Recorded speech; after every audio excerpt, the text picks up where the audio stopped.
We've yet to hear from today because of their trade down. If you Bronco fans are waiting for your pick, don't. Tune in tomorrow. They have a 4th-round pick. Will be their first pick. We'll be back with more right after this in New York with the Draft Dodgers. With the one you love.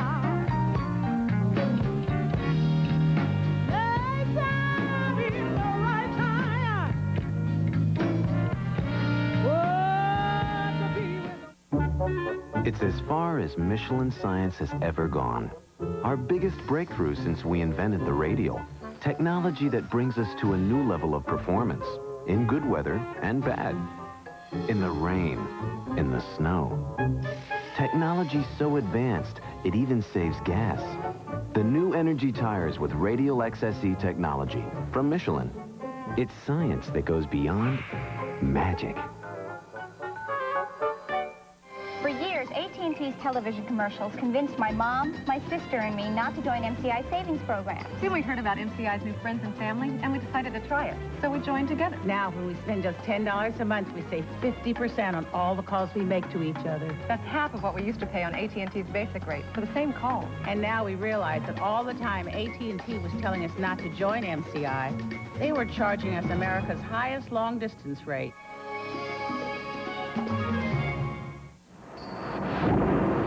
Harness it and nothing stands in your way. Introducing Toyota Tacoma, a powerful new line of champion trucks. Only Tacoma 4x4's 190 horsepower V6 outmuscles the leading competition's best. Only Tacoma 4x2's 4-cylinder engine outruns the leading competition's V6s. And only Tacoma gives you class-leading payloads. Standard. Toyota Tacoma, the arrival of the fittest. Why do I think the Whopper beat both the Big Mac and Wendy's single in taste tests? You kidding? The Whopper from Burger King's flame broiled. The others are fried. Let me elaborate. The Whopper tastes like it's hot off the barbecue, and that makes people happy. Come on, just talking about a flame broiled Whopper makes me smile. Think about it. Did you ever see sad people sitting around a barbecue? Never.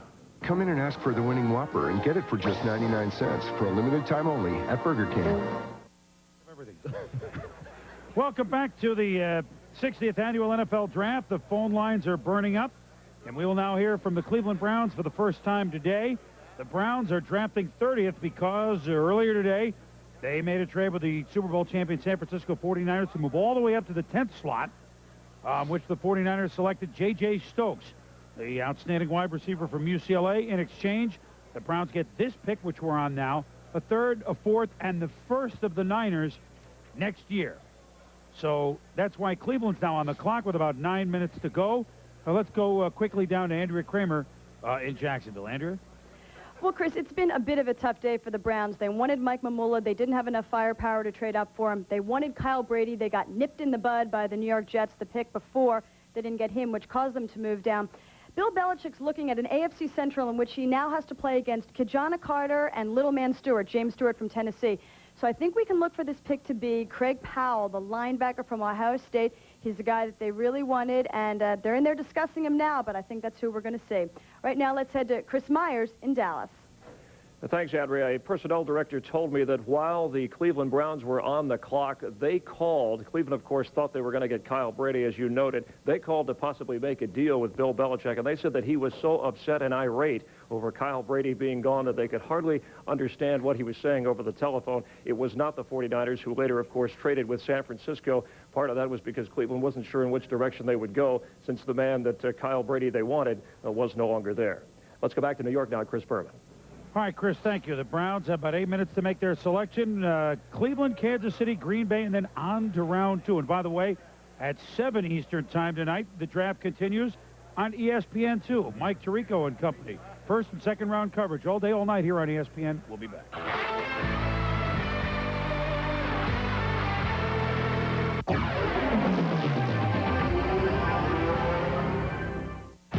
Are you a jock? Do you like to rock? ESPN presents Jock Rock, the greatest crowd rockin' sports anthems of all time on one CD. You can't get any closer to the action without getting hurt. It's not for fans, it's for fanatics.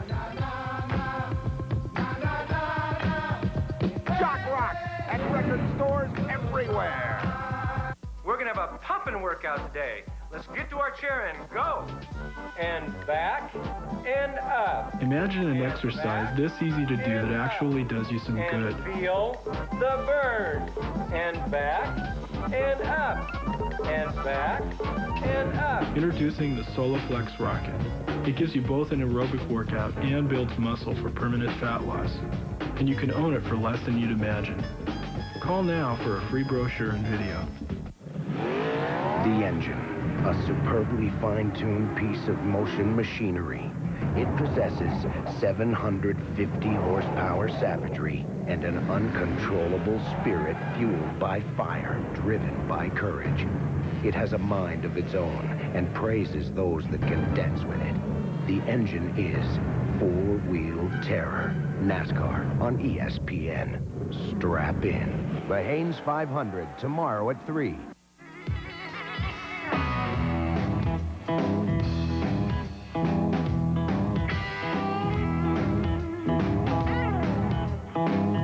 Son of a gun protectant. Nothing works better on your car's leather, vinyl, and rubber.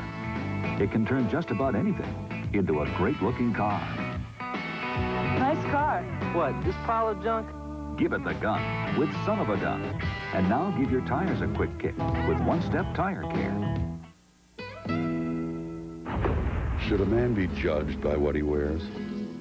Are you really any less of a man because you don't wear the right shirt or pants? Should you have to wear a shirt or pants at all? Ask yourself, hasn't our society advanced to the point where a man can feel comfortable in a dress? Probably not. Always appropriate, 100% cotton shirts and pants guys can feel comfortable in. Hager, stuff you can wear. Who will steal the wind and rule the sea? The challenge has stood for over 140 years. Who will be the defender?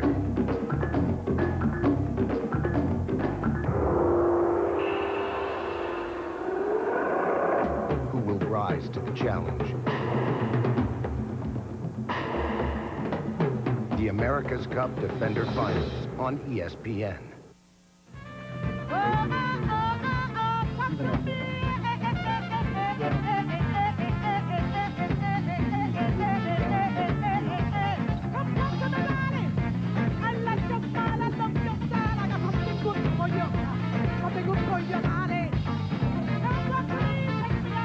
The ESPN Draft Dodgers, you got to give them the nod. Cleveland is on the clock. Let's go down to Tampa Bay and Gary Danielson. Gary?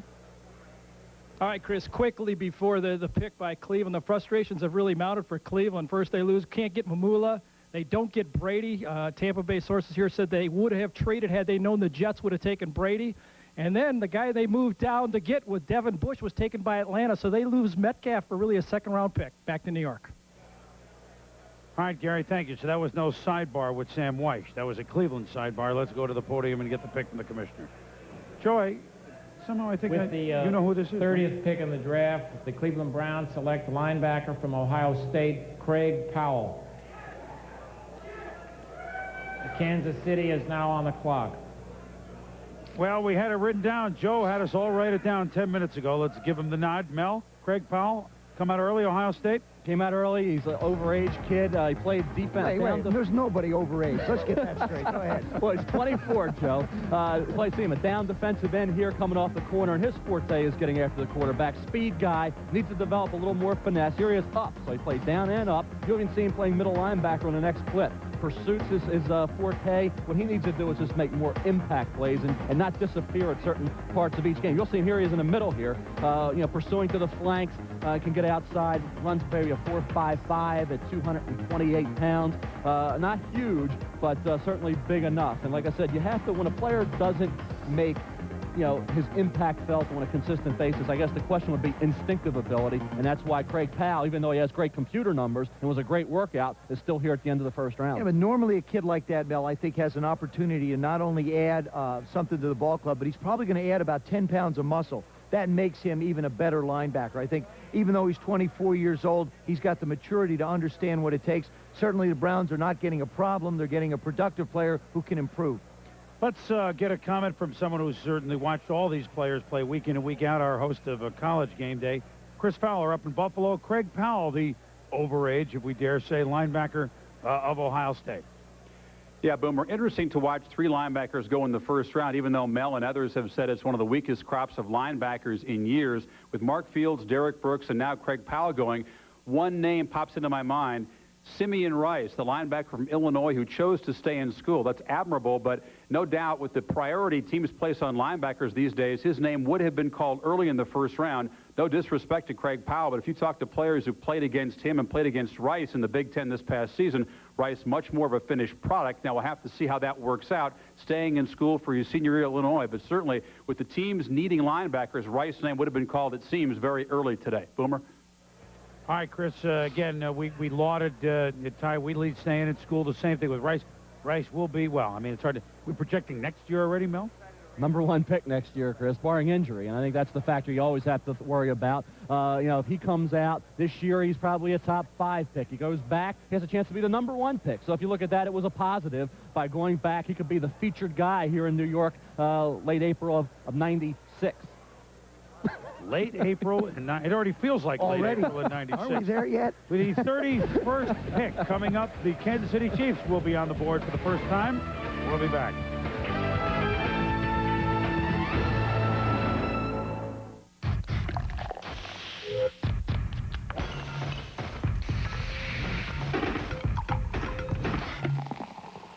Zima Gold.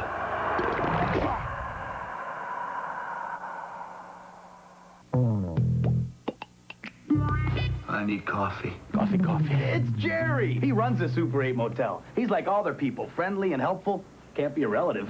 Super 8. Super people, super prices at over 1,000 locations nationwide. The legendary Nürburgring. It sounds crazy, but they let anyone drive on this world-famous racetrack for just a few Deutschmarks. It was here that Porsche engineers tested our new 911 Turbo. Lap after lap of the new 400-horsepower engine, the twin turbos, the liquid all-wheel drive. What did we learn? Well, don't send a German engineer here with an ATM card. What guy hasn't experienced it? You couldn't be happier. You're absolutely devoted. And boom, something goes wrong. So you start saying, that's it, no more, because I'll never feel the same way again. But you know what? Time passes and you feel different, and boom, you're back together. Come on, make up. Opening day, don't miss it, because you'll only hate yourself if you do. Maybe not today, maybe not next week, but someday you'll be in the car and you go, boom, what the hell happened there? Now we're back at the draft, and it'd be good to talk about baseball again. We see opening night here on ESPN on Tuesday night, the Dodgers and the Marlins.